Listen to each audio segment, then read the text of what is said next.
And in the season finale, it is January 6th, the day that the Electoral College is going to vote on the election and make it official. While most of the country is focused on that, Frenchie is hard at work at trying to get that virus out of the leg, while Huey is trying to hack the FBI's database to figure out who the shapeshifter could be, having no idea that he's literally in the house with the shapeshifter. And that's when the fake Annie comes out wearing what looks to be a prom dress, and she proposes to Huey. Huey is absolutely elated at this because he had bought Annie a ring, so he goes, he gets it, he puts it on the fake Annie's finger, and it seems like Huey is going to be engaged to Annie. It's official, but little does the guy know he's setting himself up for failure. After this engagement, the two hook up, but the shapeshifter realizes that she's got a little bit of a problem. Her skin is starting to peel off. She has to go to the real Annie and recharge, if you will. So she makes a horrible excuse to get out of the house, and she goes and visits Annie in the safe house that she's holding her in. And this shapeshifter is a psychopath. Not only does she love the fact that she has Starlight in her house, chained up, but she brags to Annie about how she just convinced Huey to propose to her. Unfortunately for Annie, there's really nothing she can do about it because her powers aren't working, and that's something else the shapeshifter really enjoys. Because every time the shapeshifter touches somebody to get the power to shapeshift into them, they also are able to access their mind, and they know everything about them. So this shapeshifter knows that Annie is struggling with her powers, and she loves it.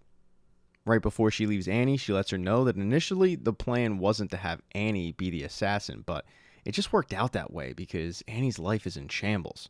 And then she heads out. While the two Annies were getting acquainted, Huey had called up Butcher to find out where the hell he is. He had tried him 15 times, but Butcher never picked up. Butcher is in the hospital. He's come to, but it's not looking great for him. And on top of it, he's been battling Joe Kessler in his head the entire time, Kessler knowing what Butcher actually wants. He's also got an enticing offer. Kessler says, yeah, you know what happened to Ezekiel? Well, I did that, and I can do that again, but you have to allow me to do it. You have to accept what you actually want. But for the moment, Butcher doesn't want that. He doesn't want this killing spree of Soups. He's perfectly content with sitting in this hospital bed and just dying. So when Huey calls him up looking for help because the election is hours away from being certified, and after that they're coming for Singer, so they really do need Butcher's help, Butcher tells Huey, nah man, you're on your own. No matter how much Butcher does just want to die in peace, he's not going to be able to. Mallory comes and visits him. And as much as she would like to watch Butcher die, she needs him. And that's because Homelander completely changed the game. He was in quite the emotional state when he went on Firecracker's show, and that's because while he was in his apartment, he found the picture that Butcher sent to Ryan, the picture of Butcher, Becca, and their dog, and he lost it. He flipped out, and he tried to confront Ryan about it, but Ryan just left. So what did Homelander do? Well, he went on that Firecracker show, but he went on with Victoria Neuman. They were supposed to address the fact that Singer is so anti-Soup. And Neuman started playing the political game, just saying all the right stuff, but Homelander got tired of listening to it, knowing the truth, so he outed Neuman. He told the entire world that she's a Soup, and that was not a part of the plan. When they got off camera, Neuman tried to confront Homelander about it, saying this was not a part of Sage's plan, but Homelander freaks out and says, screw Sage. She's not here anymore. You are going to be the first superhero president. You need to accept that. Newman's more worried about being impeached because she's thinking about 4 years down the line, which needs to be reelected, but Homelander isn't thinking about that at all. He tells Neuman, Singer's as good as dead, and I'm the only friend you've got right now, so you better listen up. Me and you are linked together now. He then leaves the conversation with Neuman and goes and grabs Ashley and says, I need a list of people in the company that have damaging information on me or the Seven, and I need it now, because Homelander is planning on getting rid of those people. This shockwave was not only seen by the boys or by Billy Butcher, it was seen by everybody. I mean, it is the talk of the country, the fact that Victoria Neuman had deceived not only the nation, but also the new president. He holds a press conference saying that he wants a new vice president, and the only way she'll be vice president is over his dead body, because he'll be dead after she orders a hit on him. He makes that public. Because of this, Mother's Milk starts to panic a little bit. He doesn't know what Victoria Neuman is capable of or what she's planning on doing with this news leaking out. Frenchie doesn't have the virus yet, so he calls up Huey and says, get all that information that you have on Victoria Neuman and get ready to release it. We need a backup plan. But when Huey goes over to his computer, he finds out that all the information that he had on Victoria Neuman is gone, and he can't figure out what happened to it. And as he's figuring this out, that's when the shapeshifter returns to his apartment.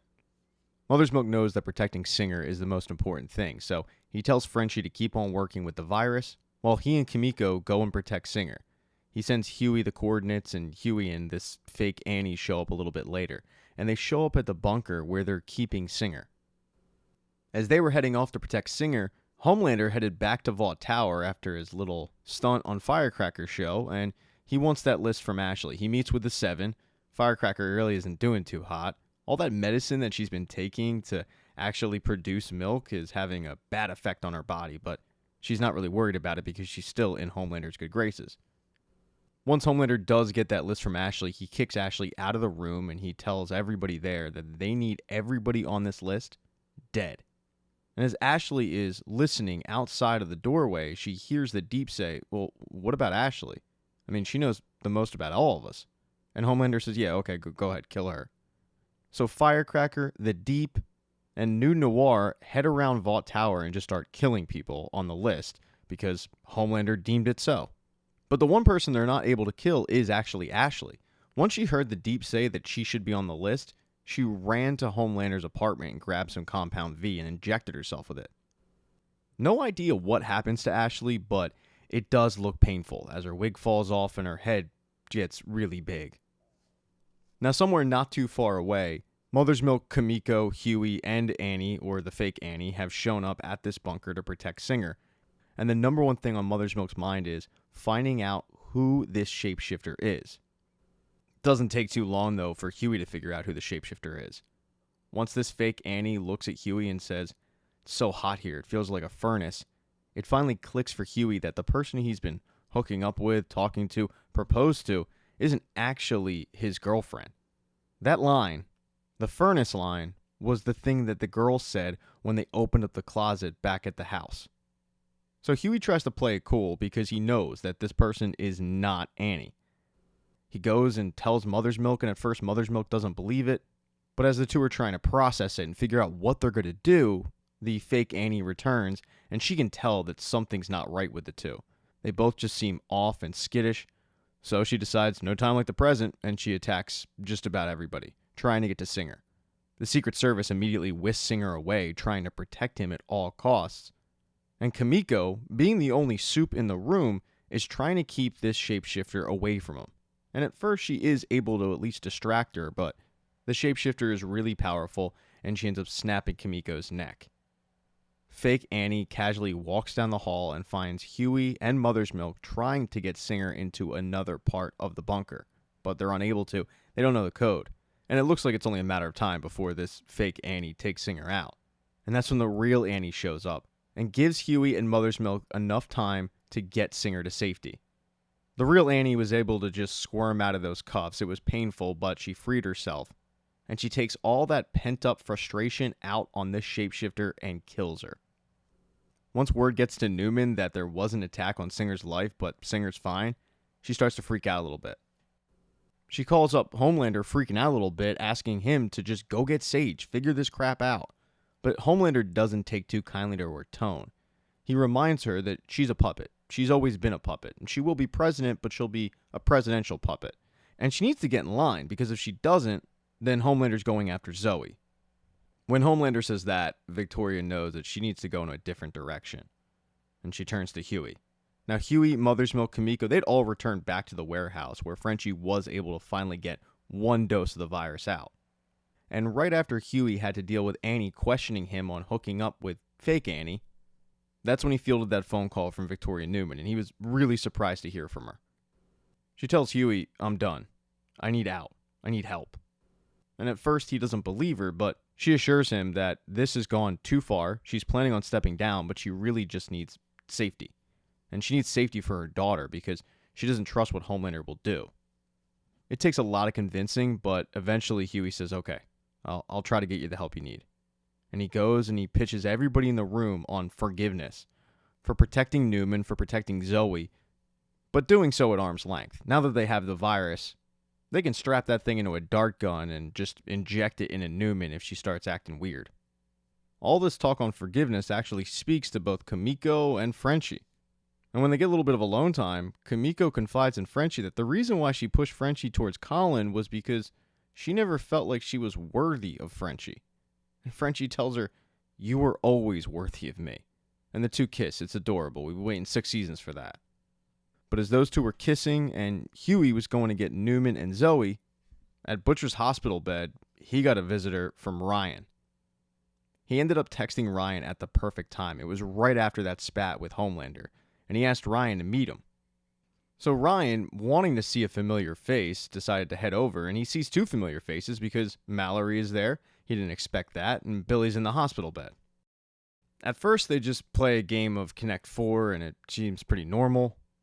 But when Mallory hears what happened with Neuman and Singer, she looks at Billy and says, "All right, we got to speed this thing up. We got to let Ryan know the truth."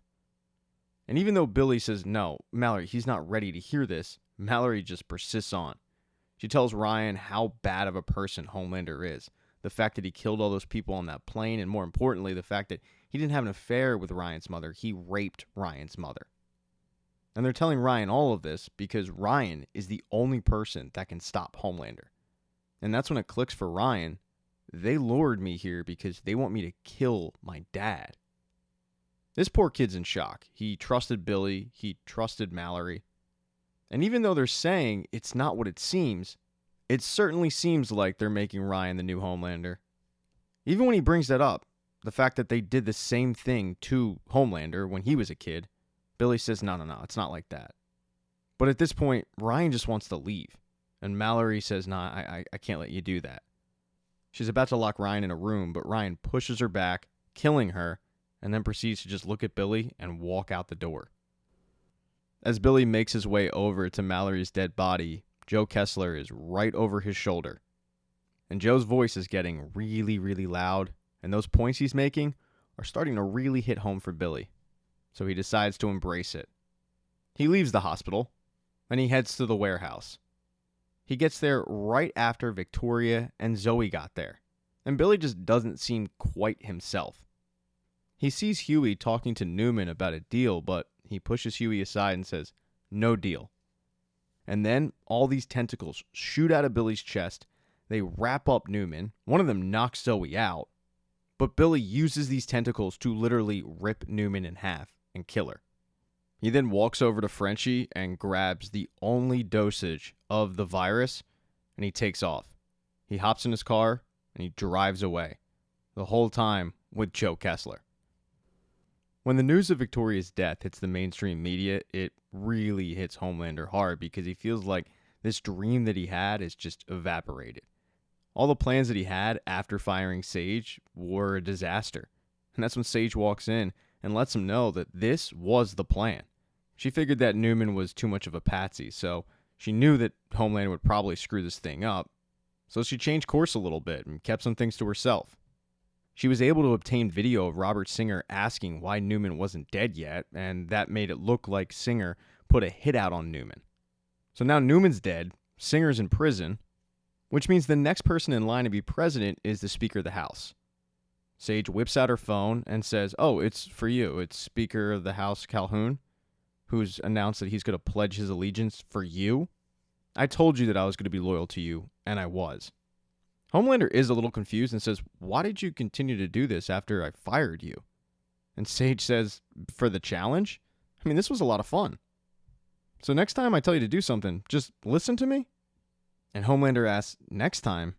And Sage tells him, "Oh yeah, buckle up for phase 2. Homelander then grabs the phone and talks to Calhoun, but later on, the two have a press conference, where President Calhoun declares martial law. He's deputizing all soups, and they're all supposed to report to Homelander. Homelander tells all the Starlighters that they are going to be rounded up and found and put to justice.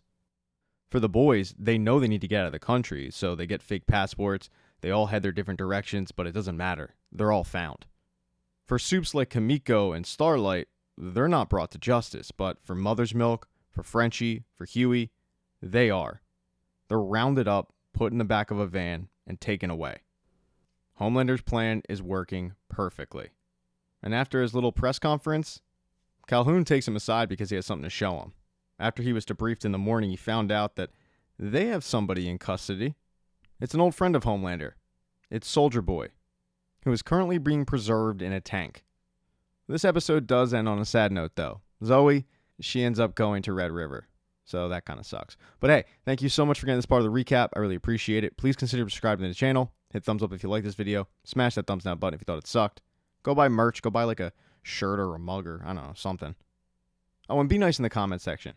Believe it or not, sometimes people make mistakes. But as we learned in this episode, it's all about forgiveness. So if I made a mistake, just let it go.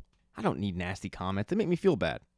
But do know, I appreciate the fact that you've gotten all this way.